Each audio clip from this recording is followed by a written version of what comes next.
오늘 이야기할 인물은 영조 때의 인물이기 때문에 우리 늘 그렇듯 배경 설명 먼저 하도록 하겠습니다. 숙종의 아들이었던 경종과 영조, 둘은 정치적 기반이 좀 달랐어요.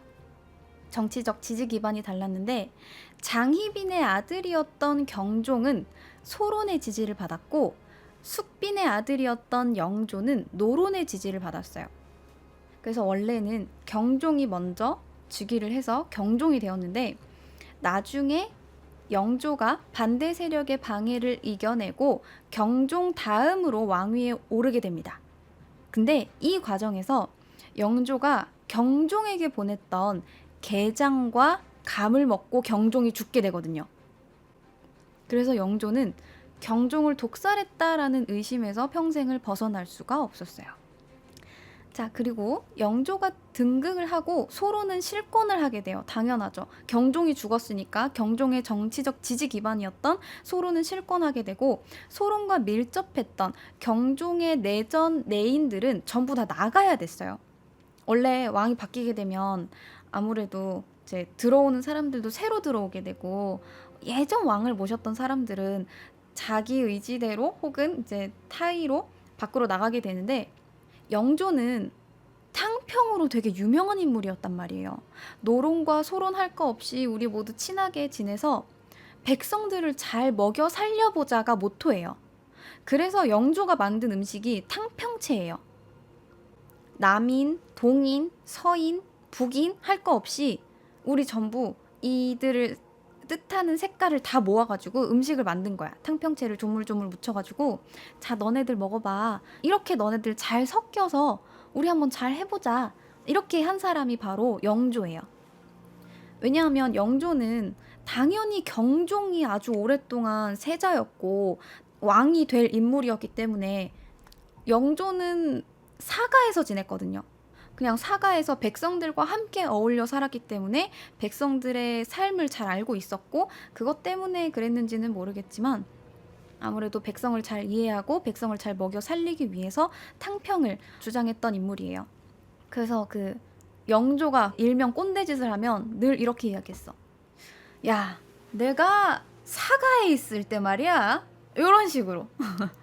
사가에서 어떤 일을 했고 어떻게 잘 지냈고 그래서 나는 이걸 주장하고 이런 식으로 이야기를 했고 옷도 늘 무명 옷을 입었어요. 비단 옷을 잘 입지 않고 무명 옷을 입고 솜 같은 것도 잘 안 넣고 겨울에도 그렇게 되게 검소하게 지냈습니다.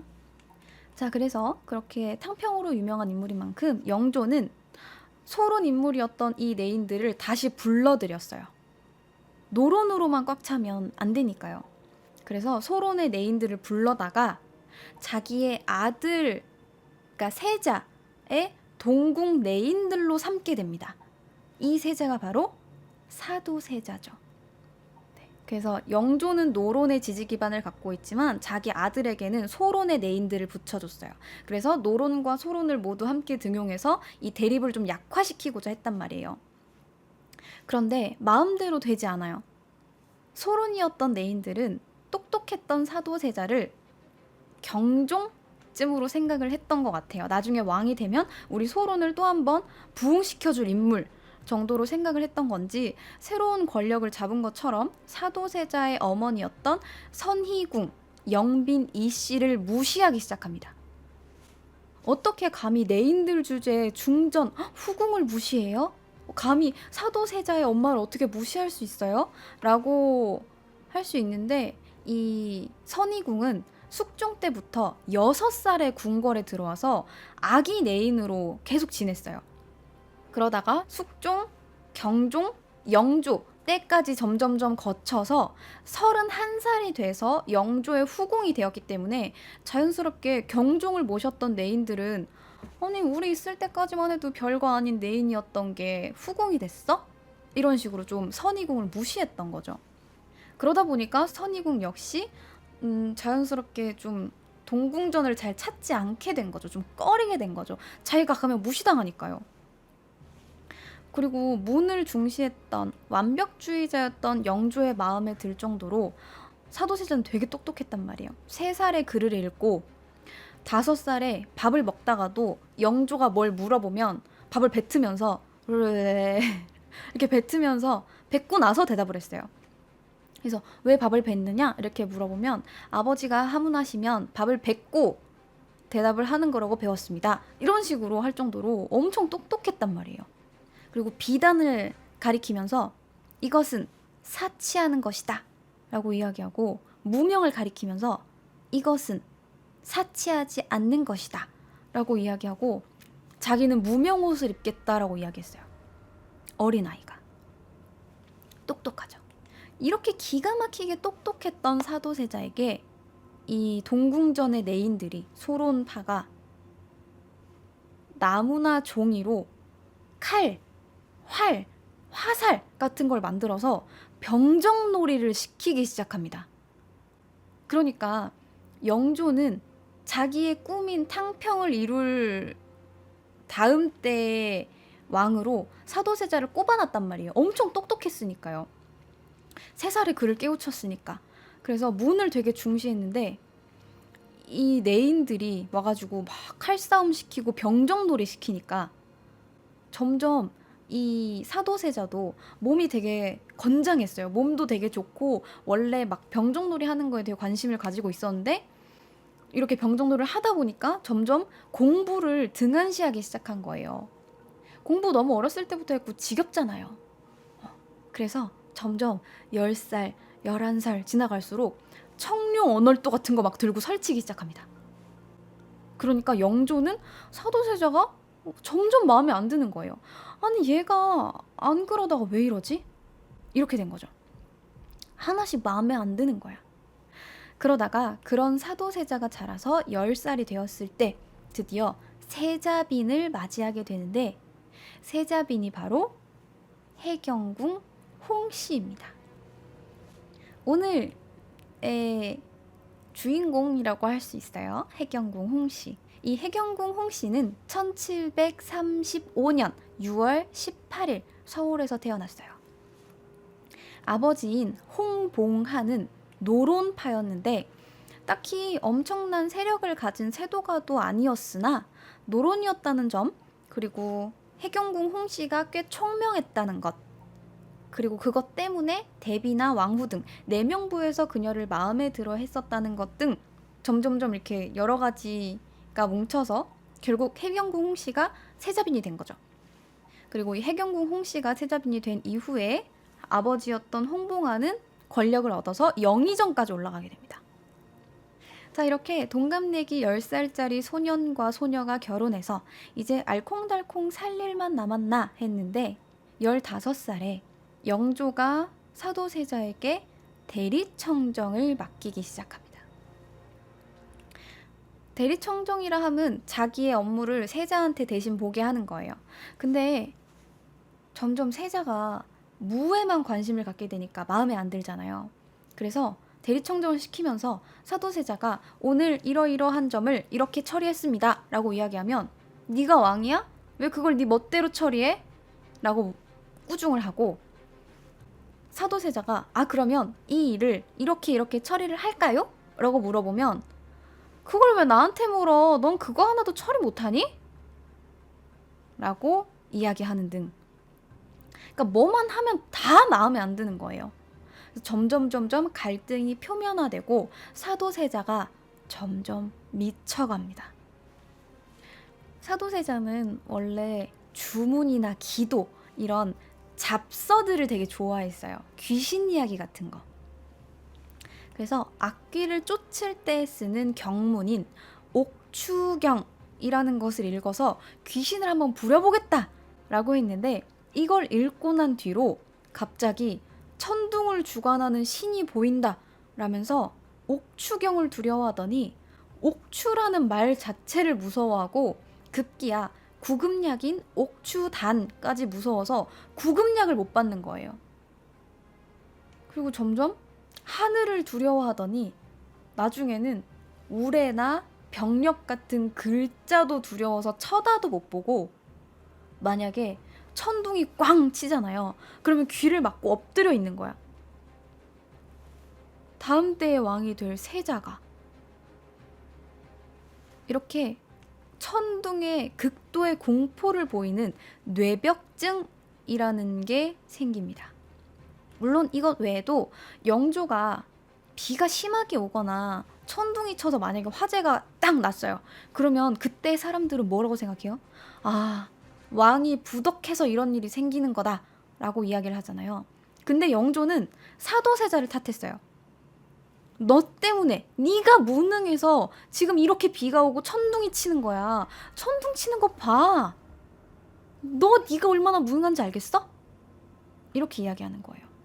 그래서 천둥만 치면 사도세자를 탓했기 때문에 사도세자가 천둥을 두려워했다라는 이야기도 있어요. 그리고 이 뇌벽증 외에도 영조 때문에 생긴 정신병이 또 있는데 그 중에 하나가 그가 뒤주에 갇히는데 일조를 했을 의대증입니다. 이 의대증은 옷을 입지 못하는 병이에요. 근데 옷을 못 입는다고 죽어요? 말도 안 되죠. 왜? 옷을 못 입는데 왜? 아니 세자가 옷을 못 입는 게 왜? 문제는 이 의대증이 갑자기 발작을 일으키면 옷을 찢어요.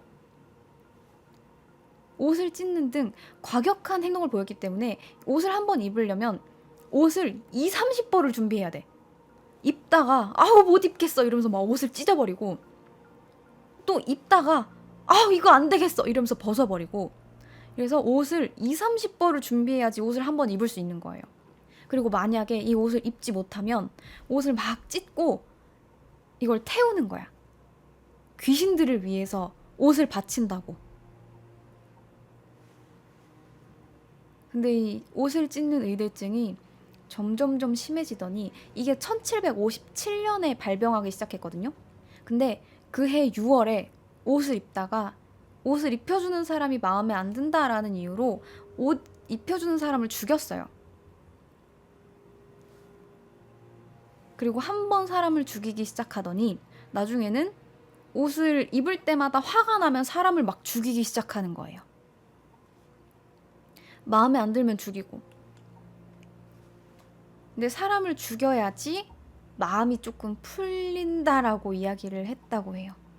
근데 이게 점점 심해져서 1760년에는 내관이 하도 많이 다치거나 죽어서 다 기억하기도 힘들 정도다라고 기록이 돼 있어요. 하루에도 몇 명씩 죽어났고 만약에 사람을 죽이지 못하면 동물이라도 죽여야지 화가 풀리는데 이 심각한 병인 의대증이 생긴 이유가 바로 영조예요. 옷을 입으면 영조를 보러 가야 되는 거예요. 그러니까 얼마나 영조를 무서워했는지 알겠죠? 얼굴만 보면 인상을 쓰고 꾸중을 하고 이러니까 사도세자는 영조를 두려워했고 아버지가 뭐 밥 먹었느냐 이렇게 물어보면 예 먹었습니다 라고 대답을 할 거 아니에요. 근데 이 대답을 듣고 나서 영조는 아유 더러운 것을 들었다 이러면서 귀를 막 씻는 거야. 얼마나 상처를 받겠어요. 그리고 한 번은 능행을 할 때 비가 되게 심하게 왔어요. 장마가 온 거야. 근데 이게 전부 동궁 탓이다 라면서 사도세자를 꾸중을 하고 결국 사도세자는 소나기를 다 맞고 그냥 돌아온 거예요. 능행 도중에. 그리고 이 사도세자가 돌아와서 이렇게 얘기를 했다고 해요. 이게 다 내가 옷을 잘못 입고 나가서 그런 게 아닐까? 라고 이야기를 했대요. 그러니까 이 일이 있고 나서 의대증이 더 심해진 거예요. 이거 말고도 영조 발소리만 들어도 숨을 제대로 쉬지를 못해서 사람을 두려워하는 경패증까지 걸리게 됩니다. 그러니까 지금으로 따지면 사도세자는 불안장애, 강박장애, 충동조절장애, 정신분열까지 앓고 있었던 거예요. 또한 사도세자는 1756년 영조한테 심한 꾸지람을 들은 적이 있어요. 영조는 52년간 최장기간 금주령으로 유명한 인물이거든요. 근데 그만큼 백성을 먹여 살릴 쌀로 만드는 술을 극도로 싫어했어요. 먹고 살 것도 지금 쌀이 없는데 어떻게 술을 만들 수가 있어? 술 만들지 마. 너네 마시지 마. 이렇게 한 거예요. 금주령을 내려서. 그래서 술을 정말 싫어했는데 갑자기 어느 날 사도세자를 보러 그냥 간 거야. 동궁전에 갔는데 낙선당회를 갔는데 마침 그때 사도세자가 옷을 단정하게 입고 있지 않았어요.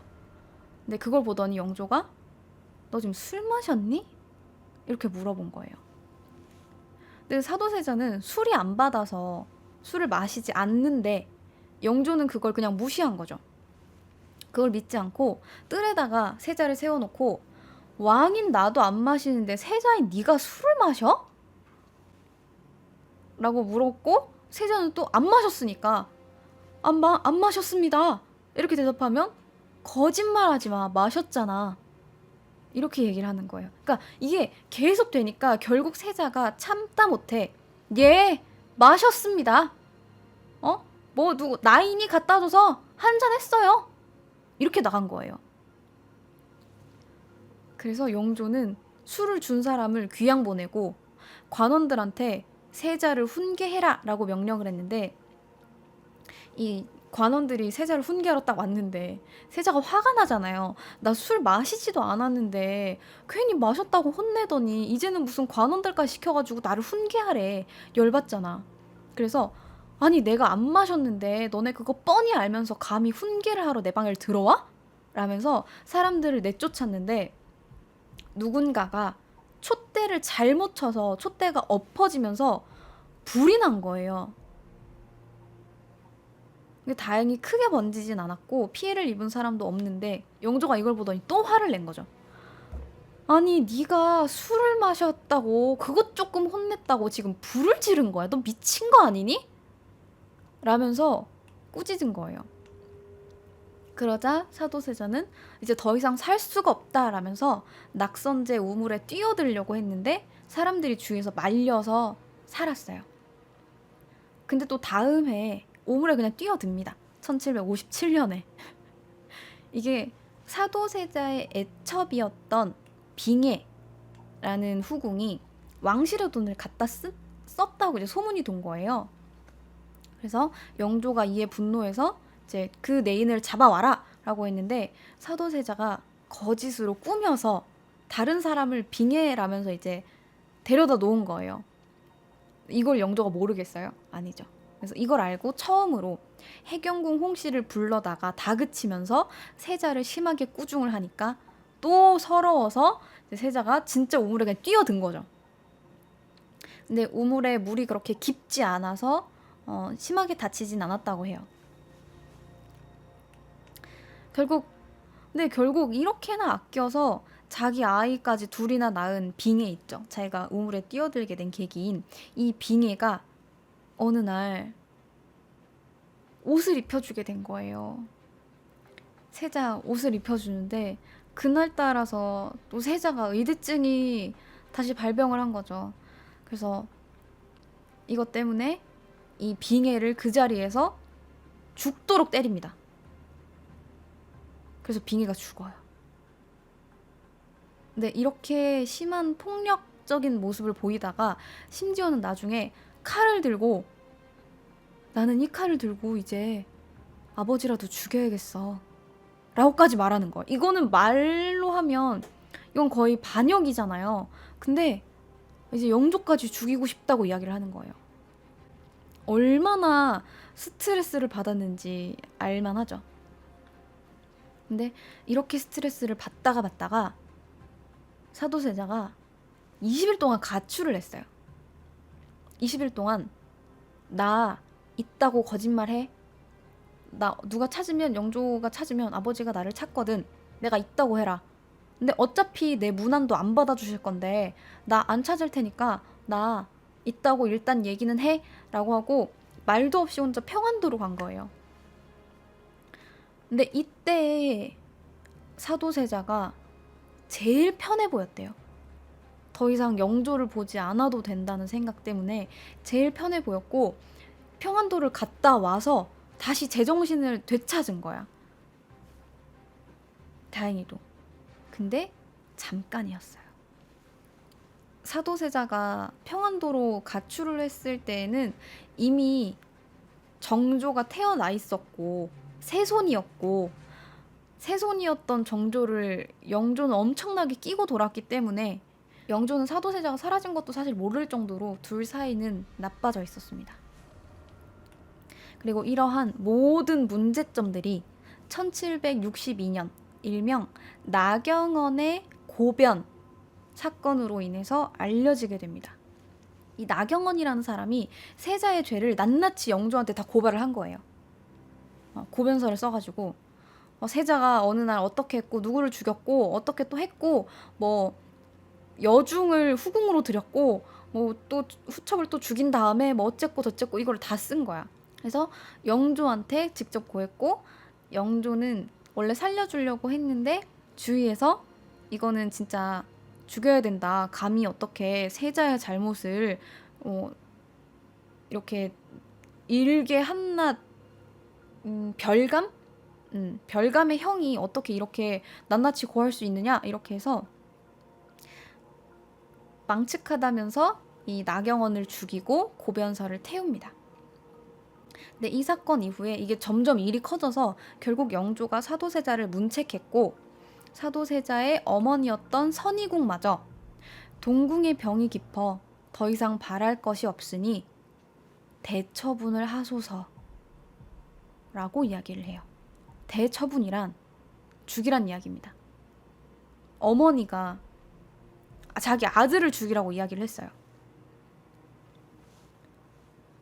근데 대신 이것은 병이니까 병은 탓하지 말고 사도세자는 죽이되 세손 모자는 살려주세요라고 요청을 했다고 해요. 그러자 이 말을 들은 영조는 즉시 사도세자를 폐서인하고 자결을 명령합니다. 너 이렇게 사는 것도 좀 아닌 것 같고 폐서인 돼서 사는 것도 아닌 것 같고 네가 잘못한 거 많으니까 그냥 자결해라. 이렇게 했는데 세자는 내가 그동안 지은 죄는 많지만 이렇게까지 죽을 죄를 지었는지 모르겠다 라면서 저항하기도 하고 애원도 해봤어요. 영조한테. 나 아들인데 이렇게까지 해야겠냐고 애원도 했는데 결국 영조가 듣지 않자 결국 옷을 찢어가지고 목을 매달고 돌에 머리를 박아서 죽으려고 했는데 신하들이 극구 말립니다. 안 됩니다 이러면서 말려요. 자, 근데 이렇게 사도세자가 자결을 하지 않자 영조가 안에다 엄중히 가둡니다. 어디 안에다가요? 실록에는 적혀 있지 않아요. 그냥 안에다 엄중히 가두었다라고만 적혀 있어요. 이후에 한번 언급이 되는데 언급이 되는 것도 한 물건이라고만 돼 있어요. 그러니까 어디에 가뒀는지 그게 뭔지 안 적혀 있어. 한 물건 안에다 가두었다. 이렇게만 적혀 있는데 그러면 여러분이 알고 있는 그 뒤주는 어디서 나온 거예요? 해경궁 홍씨가 쓴 한중록입니다. 사도세자가 문제의 뒤주 안에 들어갔는데 처음에는 살려달라고 이야기를 했어요. 살려달라고 애원을 하면서 뒤주에 딱 들어갔는데 처음에는 답답해서 발로 막 차면서 뛰쳐나왔어요. 근데 이걸 본 영조가 다시 사도세자를 집어넣고 더 두꺼운 널판을 위에다 댄 다음에 못질을 합니다. 못 나오게. 그리고 동아줄로 뒤줄을 묶어요. 라고 한중록에 나와 있습니다. 그리고 이것이 바로 영조가 자신의 아들을 죽인 임오화변입니다. 임오년에 일어났던 변이다라고 해서 임오화변이라고 해요. 이렇게 자기 남편이었던 세자였던 사도세자가 죽고 나서 해경궁 홍씨는 28살의 나이에 아들을 데리고 친정으로 가요. 가는데 얼마 지나지 않아서 사도세자가 복위가 되었고 다시 세자빈의 신분을 되찾은 거예요. 그렇게 궁궐로 다시 들어갑니다. 자, 그러면 이제 홍씨한테 남은 게 뭐가 있어요? 자기가 살 수 있는 방법이 뭐가 있죠? 내 아들 정조를 왕으로 만들어야 되잖아요. 자, 그러기 위해서 시아버지 영조랑 사도세자가 어떻게 틀어졌는지를 잘 알잖아요. 이 영조의 성품을 제일 잘하는 게 해경궁 홍씨잖아요. 그래서 궁궐로 재입궐한 다음에 얼마 지나지 않아서 영조한테 인사를 갑니다. 내 남편을 죽인 시아버지한테 뭐라고 하겠어요? 저희 모자가 보전함은 다 임금 전하의 성은입니다. 감사합니다. 이렇게 이야기한 겁니다. 비난이나 원망을 하지 않고 감사하다라고 이야기를 했고, 자기를 전혀 원망하지 않는 것처럼 보이는 이 해경궁 홍씨가 이제 영조는 좀 마음에 든 거죠. 내가 마음이 불편했는데 네가 그렇게 이야기해주니까 참 고맙다 라면서 감격해했고, 이 효행을 칭찬하면서 표창까지 내립니다. 시아버지 영조의 신임을 얻게 된 거죠. 그리고 마침내 1776년 3월 해경궁 홍씨의 아들이자 조선의 22대 왕 정조가 왕위에 오르게 됩니다. 정조 왕위에 오르면서 한 말 알죠? 난 사도세자의 아들이다. 많은 뜻이 내포되어 있죠. 정조는 왕위에 오르자마자 자신의 생모였던 그전까지는 해빈 홍씨였거든요. 근데 이 해빈 홍씨를 해경궁으로 높인 다음에 지극정성으로 효도를 하고, 해경궁 홍씨가 환갑이 되던 해에 정조는 어머니를 모시고 사도세자의 무덤이 있는 수원으로 행차를 하게 됩니다. 그렇게 해서 사도세자가 죽은 지 32년 만에 드디어 남편의 무덤인 현릉원으로 가게 되죠. 그리고 이러한 이야기가 담긴 것이 바로 한중록이에요. 이 해경궁 홍씨는 정조가 죽고 나서도 15년을 더 살았어요. 정말 오래 산 거죠. 1815년 12월 15일에 81살, 81살의 나이로 창경궁에서 사망합니다. 그래서 이 해경궁 홍씨에 대한 평은 사후에 둘로 나뉘어요. 한쪽은 형제 잃고 남편 잃고 아이까지 잃은 정말 극한의 고통을 겪은, 심지어 친정까지 풍비박산이 났으나 잘해서 잘 처신을 잘해서 자기 아들을 왕으로까지 만든, 이 아들을 지켜서 정조까지 만든 비운의 여인으로 기록하고 있거나, 혹은 자신의 안위를 위해서 남편을 버리고 소론에 붙었다가 부득부득 다시 궁궐로 들어와서 아들을 왕으로 만들고 이후에 자기와 자기 집안까지 변호하기 위해서 이 한중록이라는 것까지 쓴 비정한 여인으로 기록하거나. 그래서 이 해경궁 홍씨를 좀 안 좋게 보는 사람들은 한중록까지 좋지 않게 보고 있어요. 왜냐하면 다 너무 미화했으니까요. 촛대를 넘어뜨린 사람도 알고 있는데 누군지 모르겠다라고 적었다거나, 아니면 자기가 정말 불리한 상황인데도 한중록에는 자기가 좀 유리하게 적었다거나, 이런 식으로 좀 자기 식대로 많이 미화를 해서 썼다라고 해서 한중록을 좀 좋지 않게 보는 사람들이 있고, 또 한쪽에서는 실록에까지 적혀있지 않은 그 뒤주라는 것을 여기다가 적었는데 당연히 이것도 역사적인 기록이다 라고 이야기하는 사람들이 있어요. 그래서 여러분들은 어떻게 생각할지 모르겠어요. 오늘 이야기를 듣고. 그래서 이 조선왕조실록을 재밌게 읽으신 분이라면 한중록도 같이 읽으시면 좋을 것 같아요. 이거를 비판적으로 보든 긍정적으로 보든 여러분들의 평가니까 한중록도 한번 읽어보셨으면 좋겠습니다. 자, 이렇게 해서 오늘의 컨텐츠는 여기까지입니다.